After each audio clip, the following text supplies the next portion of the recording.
You're listening to Sudbury News Talk. I want to show you something. Stand by. On the morning shift. Anything could happen. Sudbury News Talk on the morning shift.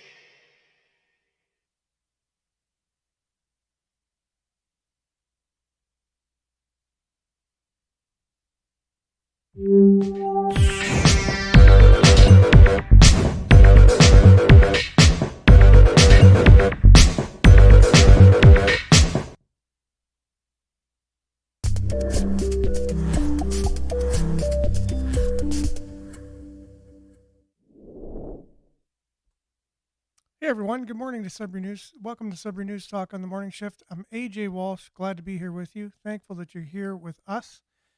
We are live on CKLU 96.7 FM on the radio, streaming live at cklu.ca online.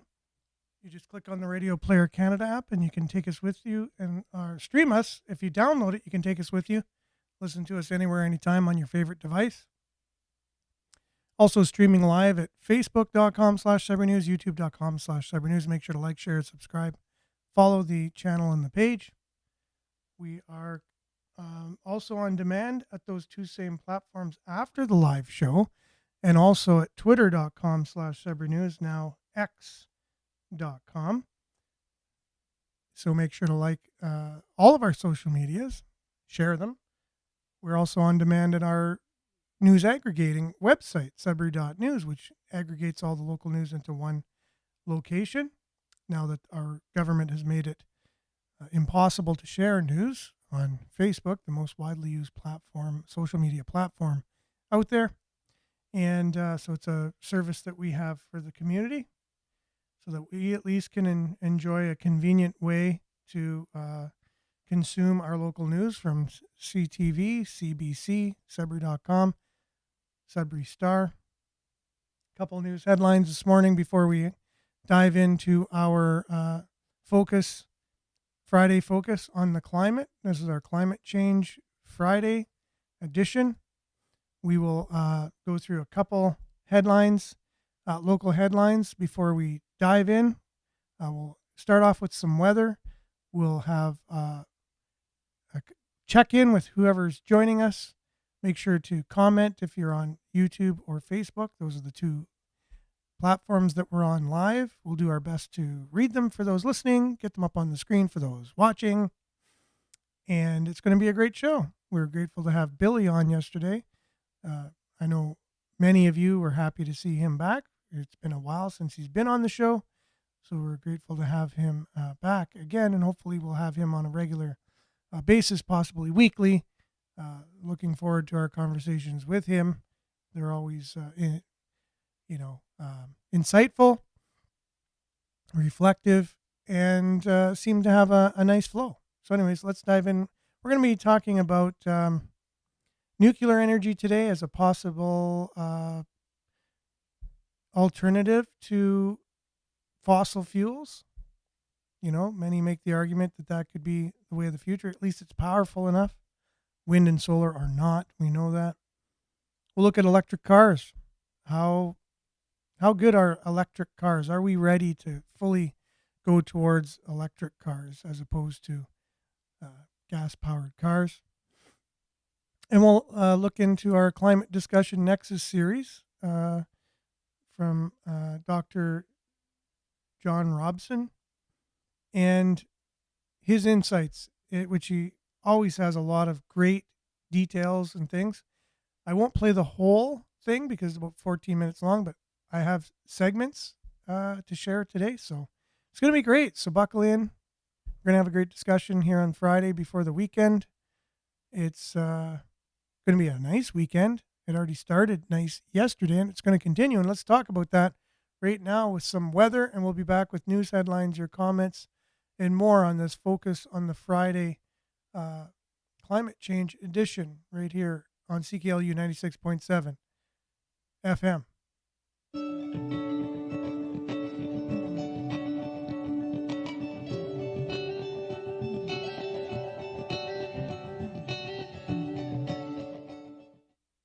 And Sudbury weather brought to you by SudburyWeather.ca. Currently it's 10 degrees Celsius, obviously, shallow fog.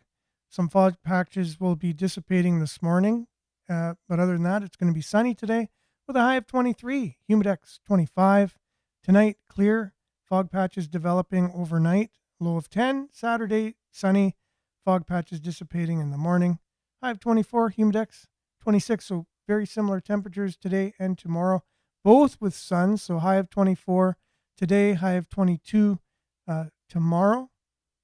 High of 24 tomorrow and sunny. High of 22 and sunny on Sunday. And now Monday also will be high of 21 and sunny. And then the temperature starts to dip and a chance of precipitation comes into the play on Tuesday with a high of 16 and a 30% chance of precipitation. 40% chance of showers on Wednesday with a high of 15 and also 15 and cloudy for your Thursday. So just getting a little bit cooler mid next week. Look at your satellite today, totally clear. And we're thankful for that. It's going to be a great weekend in terms of weather anyways. And then we just have to make it a great weekend with what we're going to do. And voila, the weather is already taken care of. So you will make up the rest. We'll be back with news headlines, your comments, and more right after this.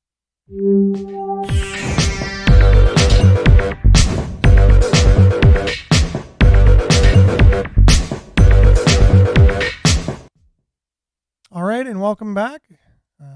Let's see who's on so far. We got a little group of people so far. Friday seems to be a little slim as we get started in the show, and then from there we just begin to build. By the end of the show, we have our regular amount of people on. And Nana, first to YouTube, good morning. And good morning, friends. Blessings, everyone. Good morning to you, Nana. Hope you're having a good morning. And Judy on Facebook, good morning to you as well, Judy. And Monique, good morning. Sudbury, smiley emoji, much appreciated. Good morning, Monique.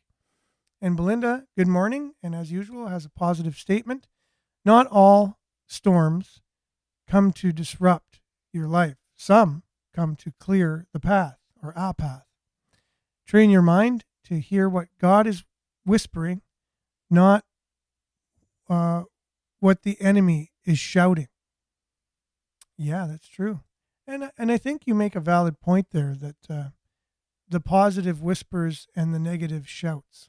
And it's always been something that I've realized, that it's a still, small voice type of thing that leads us in a positive direction. It's like a little tap, a gentle tap on the shoulder, if you will. Do you think you really want to do that? That's the positive. The negative kind of screams at you, demands that you do something, tries to persuade you with, and it's a louder voice. It's a shove rather than a tap. And the good usually pulls, and the bad usually pushes. It is what it is. So thanks for that. I appreciate that, Belinda, and very true. Always focus on the positive, and it's because the positive lets you decide more than the negative. The negative forces, and the positive allows, right? The positive allows us to make decisions, and the negative tries to force us to make decisions. It just is. You ask yourself, well, why? How did I know that? Where did I get that from?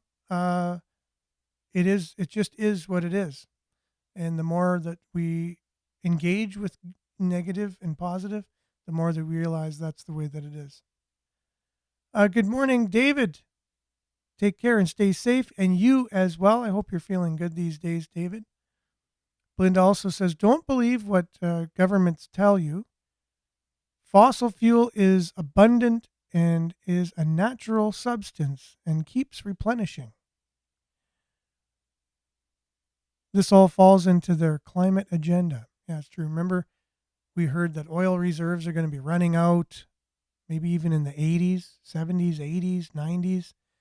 And it just it's the gift that keeps on giving. It's just, yeah, it's, I remember looking into the idea of fossil fuels, how it was named. It's not a proper name. Somehow, someone said that it's caused by You know, the reason why it's fossil fuels is it's composted materials from way back when that turns into oil underneath the Earth's crust over time, and it just is not true. And the origins of oil, what it is, it's just like water. It's abundant, and so it would be an eternal supply of energy if it wasn't given such a bad name. And we'll talk about that today. So I'm not going to get too much into it right now, but we'll get more into it in the rest of the show because we're going to be focusing on climate change today. Marianne, good morning to you from Barrie and liked and shared as usual. And thank you, Marianne. Thanks for being on. And Liette, just a stone's throw. Oh, no, this is Linda in River Valley. I got you confused with Liette for a second, who usually chimes in from Collingwood. But yeah, Linda from River Valley, good morning to you. And Brian, good morning, Sudbury campers. Good morning, Brian. Great to see you on. And you also go on to say some people don't like change, but you need to embrace change if the alternative is disaster. Elon Musk. So let's go back again.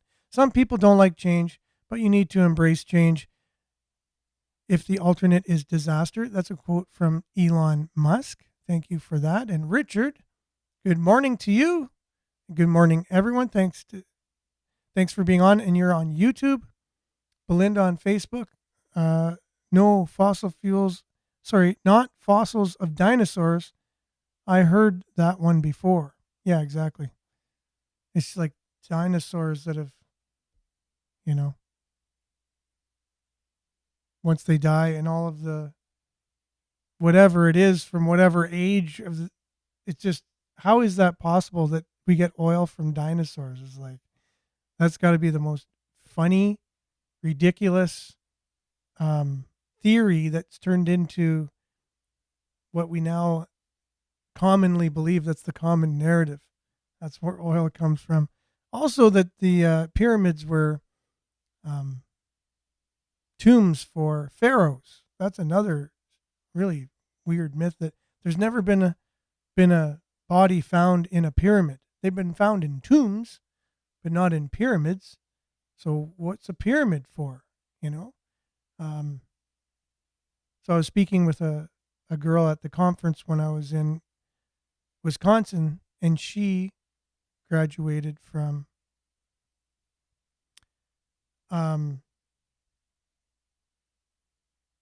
Oxford University, and she did her master's there.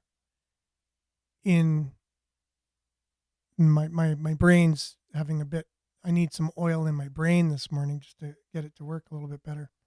But yeah, when you anthropology, my goodness. So did a master's in anthropology. She wrote a book on an ancient language from Ireland, which predates, and it's around the times of the Druids and things like that. And she's having a hard time in her field because her field, people in her area of study, don't believe that they had their own language and they have their own history already, and it's hard to prove or disprove anything of what they commonly believe already. But she has delved deep into this and uncovered a language based on anything to do with trees. It's around the trees. So all the words are based on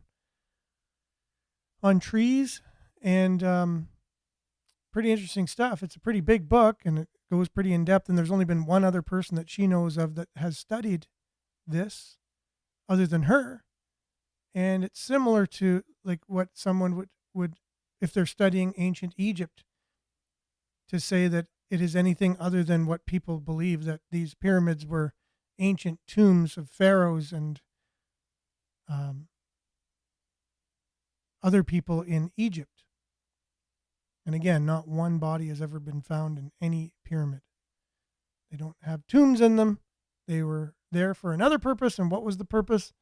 There are some speculation out there. I tend to agree that they were power generating stations based on the same um, based on the same theories that Tesla had to create natural energy from the earth. And it seems to have all the same components inside of them. And so why would they want to say that they're tombs and they're not energy stations? Well, because we could have free energy if we knew what they were. Anyways, I digress, but I guess it's in line with what we're going to be talking about today, was climate change and energy in general. Marianne says exactly, pretty much my whole life was told fossil fuels are running out. Yes. And they are not. And example of that, the fact that the whole world is still using as much oil as we are and producing as much as we are, even though it's being called the devil these days. There's an endless supply of it. These things we're told, yeah, all of their versions, I think you would say. And once you see clearly, you cannot unsee it. Well, so once you see things clearly, you can't unsee it. And that's Marianne as well. Thank you, Marianne. And Monique, Grand Rising, sunshine emoji, heart emoji, very in line with what kind of weekend we're going to have. Sunny weekend, beautiful weather. Just, you couldn't ask for better in the mid 20s. So nice. Belinda, they removed bells from all over the world because they are vibrations. When they rang, they were like healing vibrations. People are going to be shocked when they find out how much technology was kept from us. And you are so very right. There's this little bowl, a metal bowl, and a little stick, and you just rub it around the top of the metal bowl. I don't know the name of it, but it has this really awesome frequency, and the frequency itself is very healing. And I think there is something to frequencies, period. Something amazing about frequencies that affect us. And I think frequencies have a lot to do with our state of being. And it's really interesting, if you take a certain frequency and you put it through water or you put it through sand, it makes a symbol. And it's so incredible how this is. So sound is actually a shape as well. And so you can communicate with sound, and different pitches have different shapes. And the shapes are pretty elaborate and pretty cool. And it's pretty awesome. And I know I'm not giving it its due by how I'm explaining it, but yeah, we'll be really amazed when we find out the extent of all of that. Fossil fuel and from dinosaurs, this is Monique, is a hoax, since dinosaurs never existed. Ooh, okay.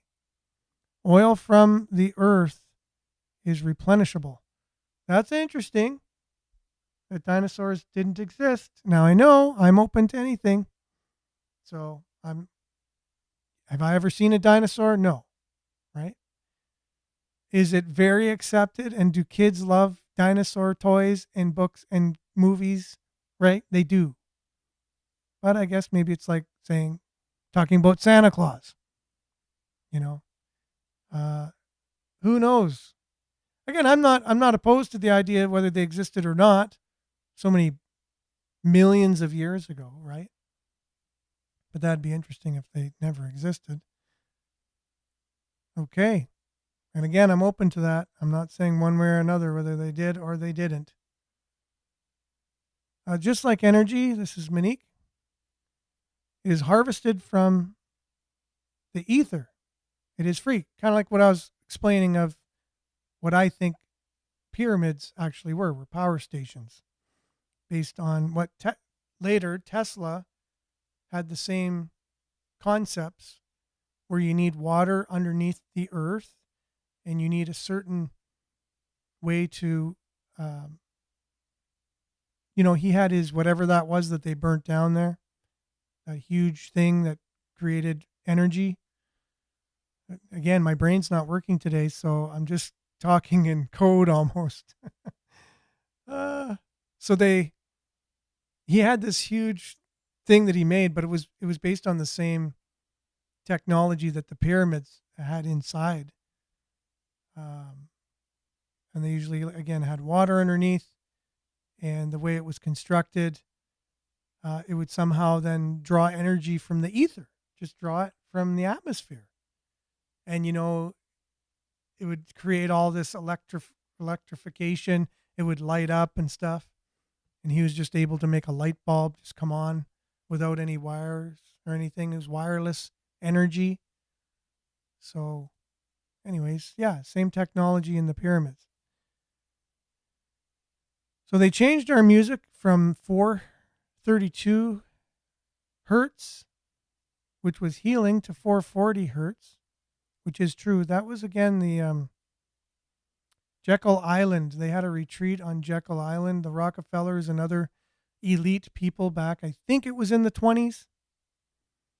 And they changed our everything. They changed our financial system there. They changed our medical system there. They changed our education system there. They changed even the pitch of the accepted mainstream pitch of music.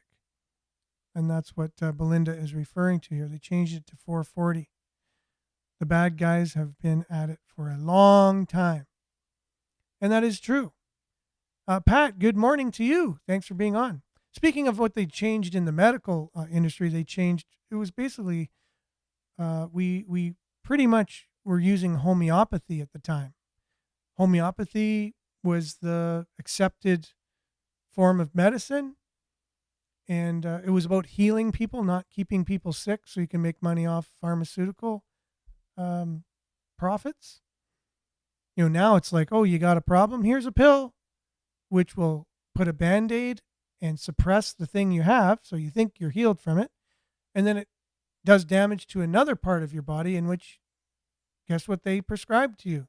Another pill. So you need another pill because that other pill caused a problem. And now that you're taking two pills, what is that doing to your body? Now it's just a chemical soup inside your body, and it's causing all kinds of problems. And now you're going to the doctor for something else, and they're going to prescribe you what? Another pill. So that's our medical system today. And it was created, again, it was started at that meeting on Jekyll Island, a way to create profits for elites, right? So you are just a commodity. You will make them money, not only through your taxes for the government. That's one way that you're used as like a cash cow, but your health as well. You'll create wealth for them just from them causing health issues in the first place, and then them providing the solution, which they make money off of. It's a great scam. It's great. And good morning, Andrew. Thanks for being on. Good morning. Climate change is not real, like Donald Trump says. It's all a hoax. There's a lot of hoax to it, and it is a scam for sure in the policies that they're making.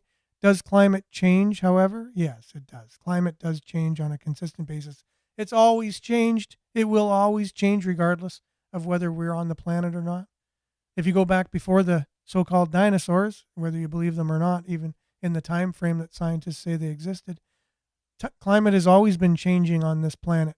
It always has been changing. We know that. Like, even if you're the most staunch activist for climate, and that's you eat, sleep, breathe, eat. I already said eat. Climate, and you're an activist, you have to acknowledge, and you do, that climate has always been changing.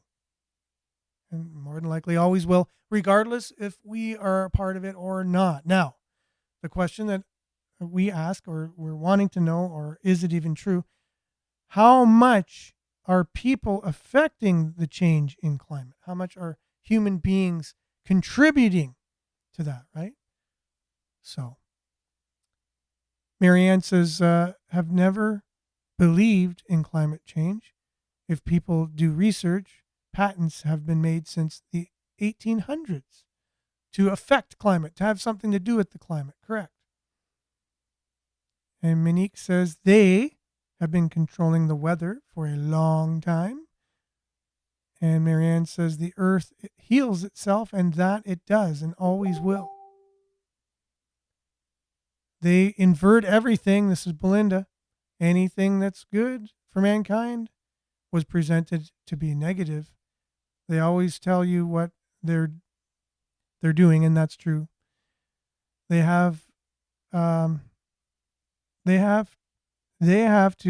put it right in front of our faces, and movies, music, comedy, to make it acceptable. People waking up, though. And one example of that is in pop culture anyways, and it's something that's widely known, is the predictions that the Simpsons make about the future, right? Like just that one thing alone is, you scratch your head about that. Like, how do they know all these things that are happening? And yes, climate change is money.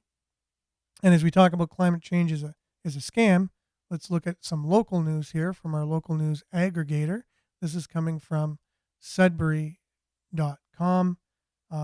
Police warn about a black-suited grandparent scammer. In the past week, 3 Sudbury residents have been conned out of thousands of dollars by a man in his 40s in a black suit wearing a black surgical mask. Now, if this isn't weird, I don't know what is. So, police are warning about a black-suited grandparent scammer. So, during the past week, 3 Sudbury residents have been scammed out of thousands of dollars by a man in his 40s in a black suit with a black surgical mask. Wow. I don't know. That's pretty crazy stuff. And follow up on our story here. This is from CBC. Sudbury Health Unit to offer staff program on undoing white supremacy and racism in healthcare. We were going to be talking about this yesterday, but when Billy was on the show, the conversation just kind of went organically. So we didn't really touch, but I'm going to come back to the story again and again and again, because this is an ongoing study they're going to be doing. Hasn't started yet. And when it does start, it's going to last 18 months. So we got a lot of time to kind of pick it apart. Public Health Sudbury and districts are offering a voluntary program for its staff and board members called Unlearning and Undoing White Supremacy and Racism. Right? So we'll dive more into that as time goes on and look at the good, the bad, and the ugly of that particular movement. They're following BC, British Columbia Public Health, in following in their footsteps. They've done a similar study, right? And we can see how good British Columbia health is, and how their province has been going. If you look on the streets of Vancouver, it's not hard to see. And Sudbury was there's so many people in Sudbury who just want to just go hook, line, and sinker right into following in their footsteps. And Louise, good morning to you. This is off topic, but has anyone seen Health Super Panel on YouTube? It's our agriculture. Sorry, it is our agriculture just as bad in Canada? So Health Super Panel. No, I've never heard of that, but it's something worth looking into. And it's basically about agriculture here in the world. But yeah, thanks for sharing that, Louise, and good morning to you. Now, let's just see what's going on with Sudbury.com stories of our day. They got a story that I think Sudbury residents would want to know about. Landfill maintenance could get a little stinky. Maintenance work around Sudbury landfill could create some stinky conditions for residents in the area. The city warns the essential maintenance being carried out will ensure environmental compliance and improve site conditions. The city said in a news release, this work in question will see application of compost to specific areas around the landfill to stabilize the soil and reduce erosion. The compost will then be hydro-seeded, which must be completed before winter, to promote grass growth and support proper drainage. These actions are crucial for maintaining the integrity of the landfill and managing surface runoff effectively, the city said. Now, yesterday, I was at Cambrian College, and it smelled like a landfill. It smelled like pure rotting garbage. So I don't know if that had anything to do with this. I thought it might have been maybe a bin that was sitting there too long or something, and I was downwind from it, but it stunk to high heaven. It was terrible. Anyways, so I wonder if it had anything to do with that. Okay, so let's, that's all from Sudbury.com. Let's dive right in today. John Stossel talking about the idea of nuclear energy as opposed to, windmills and solar panels, which are very ineffective, just costly, not only to buy the components to have that type of energy, but also once it's produced, it's just not effective at all. Okay, so anyways, John Stossel will be back with more right after this, as things take a while to load for some strange reason, but we're here, and we'll be right back after this. Do you worry about the climate? The world is going to end in 12 years if we don't address climate change. Climate change is the existential threat. I don't think it's existential, but climate change may become a real problem. So it's odd that the activists rarely mention nuclear power. Today, around 75% of France's power comes from nuclear energy. And much of Sweden's too. Nuclear energy cut their carbon emissions. But now, frightened activists want nothing to do with it. We're calling for shut down. The future of Earth is not going to be brought to us by nuclear power. At Grand Central Station, these protesters imitated a nuclear meltdown. Absurdly, nuclear power came to a near halt in America 40 years ago because of a partial meltdown at 3 Mile Island, Pennsylvania. The United States' worst commercial nuclear power accident. That worst accident killed no one.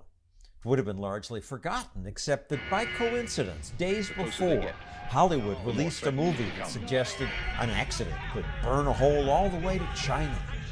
Today, only a handful of people know what it really means. And they're scared. People saw that and freaked out. Environmentalist Josh Goldstein says nuclear power can save us from climate change. And we'd have more nuclear power were it not for that movie and the media hysteria that followed. The first step in a nuclear nightmare. It led to the No Nukes concert in 1979 in New York. I live in terror of the next accident. Activist Harvey Wasserman turned anti-nuclear after 3 Mile Island. It's a virtual inevitability that we're going to have another disaster. His argument has basically won. The nuclear industry is being dismantled. What was so terrible about 3 Mile Island? No one died. I'm one of 2 journalists who went into central Pennsylvania after the accident at 3 Mile Island, interviewing people. They're showing me their tumors, their hair loss, their lesions. But it's bunk. It's been studied. People didn't die. People lose hair and get cancer, and they attribute it to 3 Mile Island, but it's not true. Having been there, it's my clear assertion that people were killed at 3 Mile Island. Actual scientists couldn't find a threat to health. 3 Mile Island was here, where there's less cancer than in most of the state. Nobody was harmed at 3 Mile Island. But what about the Fukushima disaster? The tsunami was real. And we were told there were dangerous radiation leaks. There was heightened radiation, but it was all at this low level below what we consider to be safe. The radiation never amounted to dangerous to beyond normal approved levels? That's right. What harmed people was when everyone freaked out and ordered a massive sudden evacuation ripped people out of hospital rooms. People panicked. And that caused suicide, depression, all kinds of terrible effects. The fear of radioactivity really did kill people. There has been a nuclear accident in the Soviet Union. One accident did kill people, Chernobyl. It happened in the old socialist Soviet Union, where those who built the plant cut corners to please the dictators. Investigations revealed both procedural and design errors. No Chernobyl-like plant will be built again. But even including Chernobyl's deaths, nuclear power is much safer than coal, oil, natural gas, almost as safe as wind and solar. Facts are on your side. How are you losing this battle? There's been a campaign of fear-mongering around radioactivity and radiation and nuclear power for decades now. Nuclear waste. We're told the waste from nuclear plants will kill us. A serious health hazard. What about the waste? That's concentrated, and it lives just about forever. If you took all the nuclear waste, all the spent fuel from all America's reactors for 60 years, it would fit into a Walmart. It's literally a small problem. We kill many, many more people by using a lot of fossil fuels. Many environmentalists say nuclear power is the only solution to climate change. You do not cool the planet with a radioactive fire that burns at 570 degrees Fahrenheit. The speediest drop in greenhouse gas pollution on record occurred in France when that country transitioned to nuclear. I guarantee you, France will not be building any more nuclear power plants. Yes, the anti-nuclear movement stopped nuclear in Europe too, but other places in the world are building them like crazy. China is putting a nuclear reactor on the grid every 2 to 3 months. And America may soon finish one. 15 years after approval was sought, it still isn't operating. It took 6 years just to get permission to build. It didn't always take so long. Blue dots on this graph show construction time before 3 Mile Island, and in red what happened to plants being built after. Because America more than doubled construction time and cost by increasing regulations. It takes 12 years to build the plant because there are so many regulations. You want more? Yes, actually, I do. We could have clean power from nuclear plants if silly people like you weren't scaring people about the wrong things. If you want to accuse us of having raised the cost of building new nuclear plants by demanding more regulation, I plead guilty. Activists like him say countries can power themselves with rooftop solar panels and wind. Improving technology has lowered their prices, so they're now as cheap as nuclear. But there's a problem. What do we do when the wind doesn't blow or the sun doesn't shine? Well, usually it's one or the other. When it isn't, he says, store energy in batteries. We are having a major technological and industrial revolution in battery capacity. Batteries are environmentally nasty. They can be, and that needs to be dealt with. The idea that a miracle battery is going to come along and save us, it's completely untested. Nuclear energy has been tested. It could reduce greenhouse gases and keep energy cheap, if only we didn't fear it so much. The whole regulatory system is crazy because we're regulating this energy source as though it were the most dangerous thing out there, and it's actually the safest thing. It is. It's been pretty safe for 70 years. When we first entered the new world of the atomic age.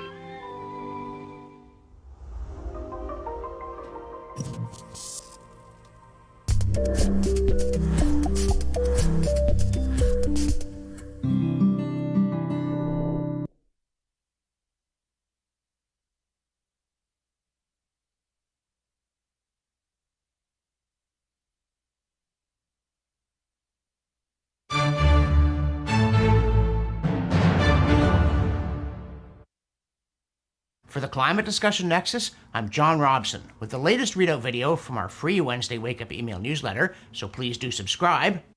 And I feel that for this one, we should have moved some IKEA furniture into the shot, because I'm starting this week with a tip of the Allen key to Stockholm, Sweden, city number 30 on our all-time view list, where on the date of filming, the projected high will be 17 Celsius due to global warming.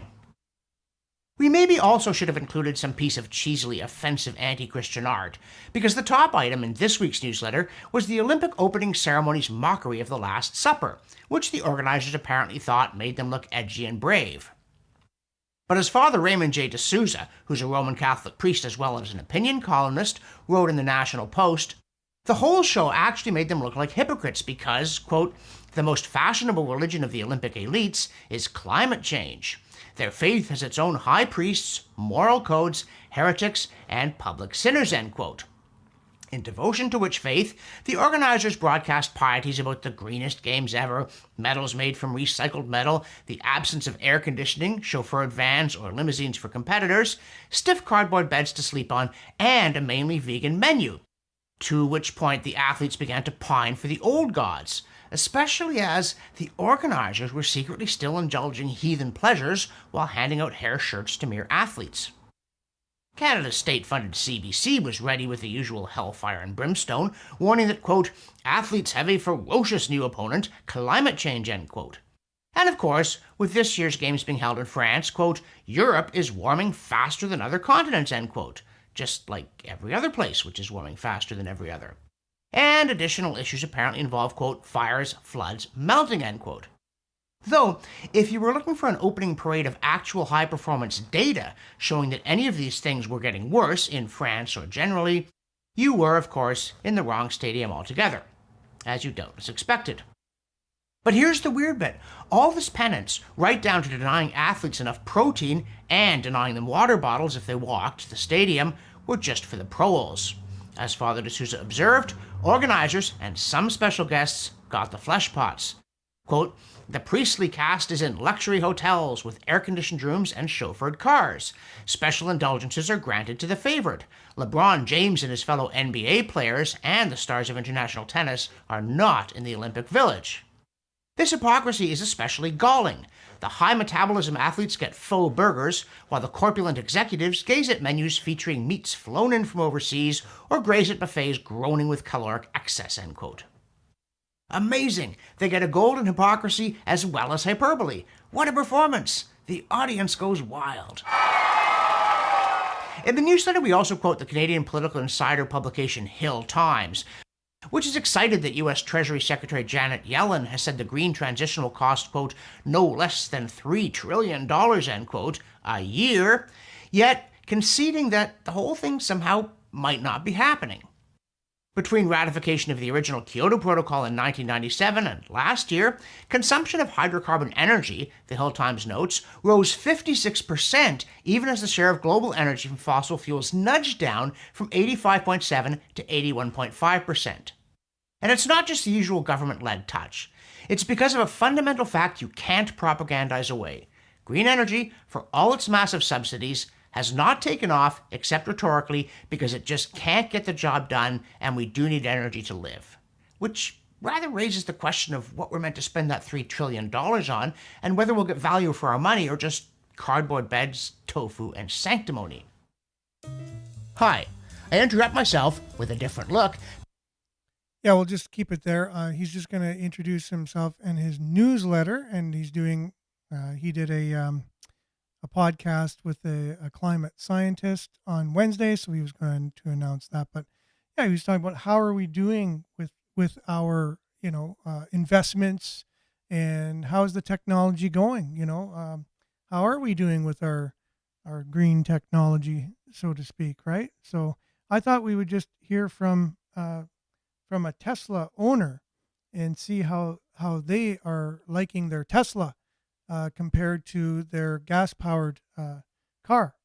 One of the greatest things about owning an electric vehicle, specifically a Tesla, other than the Cybertruck being the best-looking vehicle ever produced ever, is that after charging for about 12 hours overnight, and me not being able to drive it during any sort of emergency because it's charging, I have a whopping 42% battery, which means I can go 133 miles anywhere I want to go. But even better is that 42% battery only cost me about $40 or $50 to fill up. Can your gas car do that? With a gas car, I'd have to pay about $50 for a full tank to go 500 miles. Why would I do that when I can pay $40 or $50 to go 133 miles in an electric car?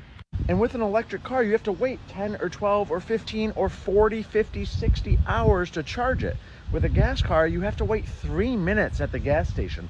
It just doesn't make sense to buy a gas car anymore at all. One of the greatest things about owning an electric vehicle, specifically a Tesla, other than the Cybertruck being the best looking vehicle ever produced ever, is that after charging for about 12 hours overnight, and me not being able to drive it during any sort of emergency because it's charging, I have a whopping 42% battery, which means I can go 133 miles anywhere I want to go. But even better is that 42% battery only cost me about $40 or $50 to fill up. Can your gas car do that? With a gas car, I'd have to pay about $50 for a full tank to go 500 miles. Why would I do that when I can pay $40 or $50 to go 133 miles in an electric car? And with an electric car, you have to wait 10 or 12 or 15 or 40, 50, 60 hours to charge it. With a gas car, you have to wait 3 minutes at the gas station. I think he sums that up pretty clearly on where we're at with the technology that's going to save the planet and save everyone. I just think we're going too far, too fast without enough insight. So let's say we were wanting to go and take the next step in being, I guess, more environmentally friendly. Why wouldn't we be doing hybrids first and just really taking that as a phase, as a step until the technology can actually be useful? But we're diving hook, line, and sinker into the deep end, and there's with no way out. So here's an example of a Tesla owner. So if you were thinking of getting a Tesla yourself, first of all, it costs way too much money. Like Belinda's saying, it's the biggest cash grab in history. There are a few people getting rich off of this movement, by the way. They're the same few people that get rich off of everything when they have insider trading. It's just the way that governments are making policies and regulations that then artificially make an economy that wouldn't have been there if it would have been left on its own, because they are forcing things to be a certain way. So it makes a fake economy around it. But with fake economies, people can make real money off of it, because let's say I'm the cousin of Chrystia Freeland, or I'm Chrystia Freeland's best friend. And Chrystia Freeland comes out and makes sure that, we are going to be investing $1 billion into a battery plant in a certain city in Canada, and we are going to mandate the ownership of electric cars to Canadians by 2035. And these are things that are real. And I'm investing. Hey, I'm going to put my money in that for a bit, at least, because that's where all the momentum is going. But it's artificial because the government is the only one doing it. However, it's going to make me money in the short term. So there is a uptick in investment, and all of the friends and relatives of these politicians, they know exactly when it's going to ebb and when it's going to flow. So it makes a few people rich while they're manipulating markets. And the great way to manipulate the market is energy. First of all, energy is the foundation of our economy. It's what made the United States so powerful over all of these years in the world, using their dollar to trade based on oil. So it was called the petrodollar, based on energy. And that's what made wealth, along with some other things, but that was the foundation of their wealth, was oil. And then using the American dollar to trade around the world, trade energy around the world. And if you don't have energy, you don't have life. So they basically had the world by the you-know-what. But now all that's changing. And I think this is part of that change, to change the existing system and the existing king of the hill, if you will, the United States, to topple them down. And by using something that doesn't make any sense, but it makes sense if you know what the reason why they're doing it. So they sell the people the idea that you're going to die if you don't do something drastic. There's so climate alarmism as a new religion. Take real religion out of people's lives and replace it with Greta Thunberg as their Lady Madonna, and pray to the climate gods, which would be your governments, because your governments are the ones behind the regulation and the policies that are changing this. People like Cortez in the United States, who you saw in that video from Stossel, saying the world's going to end in 12 years. Well, 12 years has come and gone. The world has not ended. Things are relatively the same. It is alarmism, and that's it. And we are going to change the world in a not so good way because of this. And that's all by design, because they need to topple the existing system in order to set up a new system of government. And that's what's coming very shortly, a new system of government. The United States is key in this plan to take them out, because they're the king of the hill at the moment, but they won't be in a short period of time because of their debt. First of all, by design, they won't be able to pay the interest on the debt. They're going to have to declare bankruptcy. The petrodollar is already being replaced as the main currency used in the world, and it's right around the corner. You could actually snap your fingers and this all changes tomorrow. It's that close to us. So this is all part of that. It's all a piece of the puzzle in changing of the guard and changing of the system of things in the world. All the time we have today. Hope everyone has a great weekend regardless. I don't want to end on a negative note. After the bad comes better good. So you'll need to replace that new system that doesn't really work very well. It's just there as a power grab, with a real system that's going to really enrich people's lives and be the best thing you've ever seen. But this next system that's coming, we'll have to get through that in order to get to the other one. That's all the time we got. Have a great weekend. It's going to be sunny. It's going to be great weather. I hope you all enjoyed the show, at least got something out of it. I enjoyed spending time with you today. We'll be back same time, same place on Monday. Stay tuned now for Earshot Daily on CKLU 96.7 FM. Have a great weekend, everyone. Ciao.